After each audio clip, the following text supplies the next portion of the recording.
2022-yilda mamlakatimizda yangi tizim, hokim yordamchilari faoliyati yo'lga qo'yildi. Bu tizimning asosiy maqsadi mahallalarda kambag'allikni qisqartirish, aholi bandligini ta'minlash va tadbirkorlikni rivojlantirishdan iborat. Bugun biz Toshkent viloyati O'rta-Chirchiq tumani Rovatak mahallasidamiz.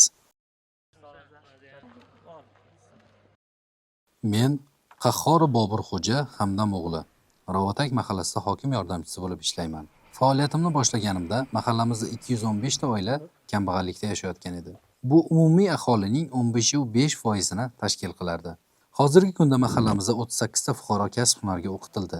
11 ta fuqaroga subsidiya asosida asbob-uskunalar olib berilgan. 1 nafar fuqaroga suda orqali muraviy olib berdik. 15 nafar fuqaroga imtiyozli kreditlar ajratildi. 15.6% bo'lgan kambag'al oilalar soni 2.9% ga tushdi, ya'ni 17.7% ga qisqardi. Bir necha yil avval ko'plab oilalarning barqaror daromadi yo'q edi. Aholining asosiy muammolari ishsizlik, yetarli kasb yo'qligi va imkoniyatlardan bexabar ekanlik edi. Shu sababli ishlar xatlovdan boshlandi, har bir oila o'rganildi, ehtiyojlar aniqlashtirildi.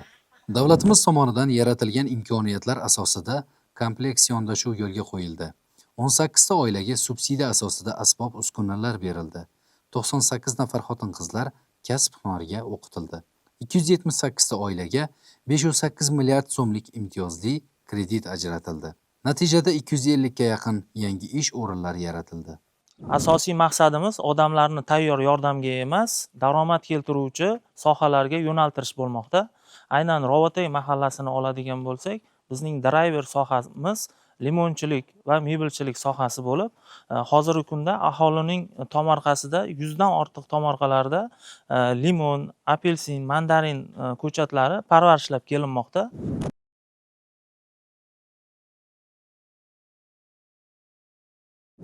Saydamirov Bahodir aka xonadonlari, bu dehqonimiz usta dehqon maqomi berilgan Bahodir akaga o'zlari. Assalomu alaykum. Ushbu fuqaromiz tomorqalarida limon va apelsin 10 sotik yer maydonida issiqxona tashkil qilingan. Asosiy daromadlari shu tomorqadan hisoblanadi. Hokim yordamchisi mahallamizni Boburxo'ja orqali kambag'allikni qisqartirish boshqarmasidan subsidiya ajratishdi. 35.800.000 so'm menga subsidiya ajratildi. Bu pulni olib shu Teplisamga klyonka sotib oldim, shu kerakli anaqalariga ishlatdim. Kattakon rahmat prezidentimizga.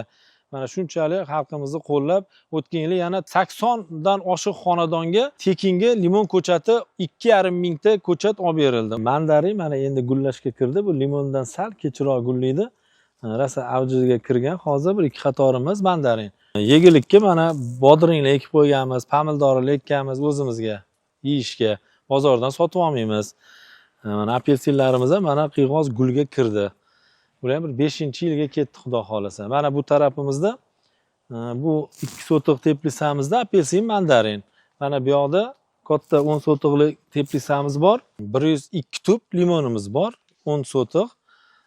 Bular ham mana 5-yilga ketdi. Xudo xolasa, hali yosh ko'chatlarimiz yildan yilga hosildorligi oshib boraveradi. Asosan shu 5-6 yilda to'liq kuchga kiradi. Dehqonchiligimizni ham mashqga saqlaymiz.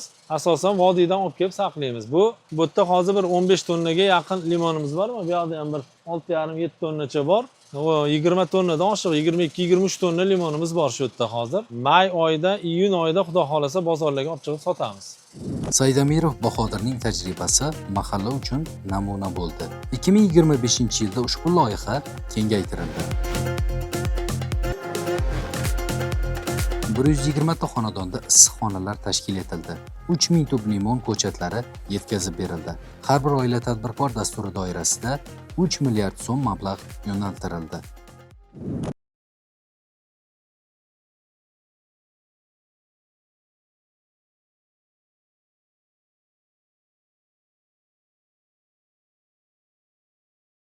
Bugungi kunga kelib mahallada 165 nafarga yaqin aholi bandligi ta'minlandi. Ular orasida kambag'al oilalar vakillari va nogironligi bo'lgan fuqarolar ham bor. Issiqxonalar orqali oilalarning o'rtacha yillik daromadi 40-45 million so'mga yetmoqda. Natijada kambag'allik darajasi 15,5% dan 2,9% ga tushdi. Ko'rib turganinglardek, bu fuqaromiz Mirzaqulova Sayyor opa bo'ladilar. Ushbu fuqaromizga shu mahalliy idoramizni bitta xonasini, alohida xonasini ajratdik. Ushbu xonada hozirgi kunda tikuvchilik faoliyatini olib bormoqdalar. Fuqaromizga subsidiya asosida 10 million so'mga ikkita tikuv mashinasi olib berdik va undan tashqari imtiyozli kredit asosida xom ashyolari uchun 10 million so'm imtiyozli kredit qilib berdik. Hozirgi kunda shu yerda o'z faoliyatini olib bormoqdalar.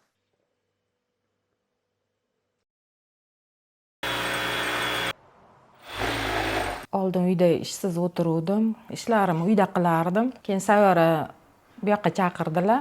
Hozir birga ishlayapmiz. Yaxshi, oylik daromadimiz ham yaxshi. Farzandlarimizni o'qityapmiz. Asosiysi ish joyimiz yaqin. Unaqa yo'l kira qilib uzoqqa bormaymiz. Shunda uyimiz yonida. Oylik daromadimiz 5 milliongacha topamiz. Undan ham ba'zida undan ham ko'proq topamiz. Bizga hokim yordamchisi Boburxo'ja yordam berdilar.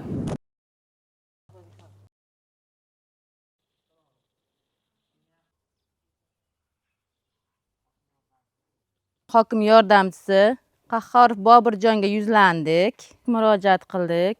5 sotik yerga issiqxona qurdirdik. Niyatimiz shu. Endi bo'sh o'rinni to'ldirish bo'ldi. To'ldirdik mana xudo xolasa.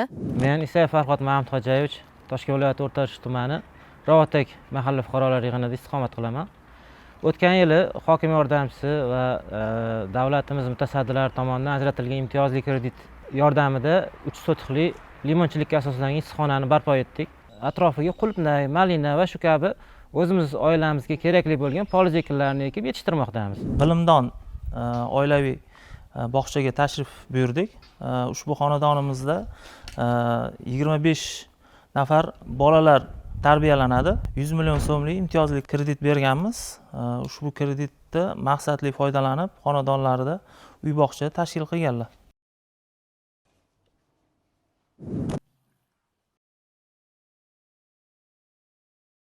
Egalari Ergash va Gulnor opa bo'ladilar. Ushbu bog'chani faoliyatini yurgizib kelmoqdalar. Kelinglar, ushbu bog'cha faoliyati bilan tadbirkorimiz o'zi Gulnor opam o'zlari to'liq ma'lumot bersalar. Hokim yordamchisi ko'magida 100 millionlik kredit olganman. Faoliyatimni kengaytirib, 25 ta bolalarni tarbiyalagan bo'lsam, yana ham ko'paytirib 50 ta farzand bolalarni tarbiyalamoqchiman. Yana ham ishchilar olmoqchiman, yana 3-4 ta ishchilar qamrab olaman, xudo xolasa. Til bo'yicha mental ustozimiz bor. Ingliz tili, rus tili ustozimiz bor.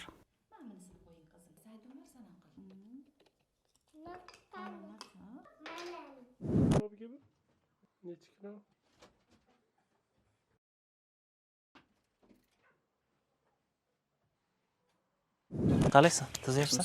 Ikkita olgan edim aka mol. Hozir mana 10 taga chiqdi. Joylarni sharoitlarni qildik. Shunga yana qo'shimcha kredit olib bersangiz. 3 ta olgan edik aka, ko'paytirib hozir o'sha 10 ta qilib qo'ydik.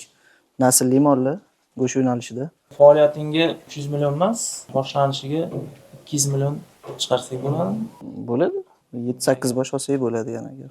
Joyimiz o'zi 20 taga mo'ljallangan, hozir ayni paytda 10 ta borda. Bundan tashqari mahallada 2-3 ta fuqarolar ham chorvachilikka qiziqayotganlar bor edi.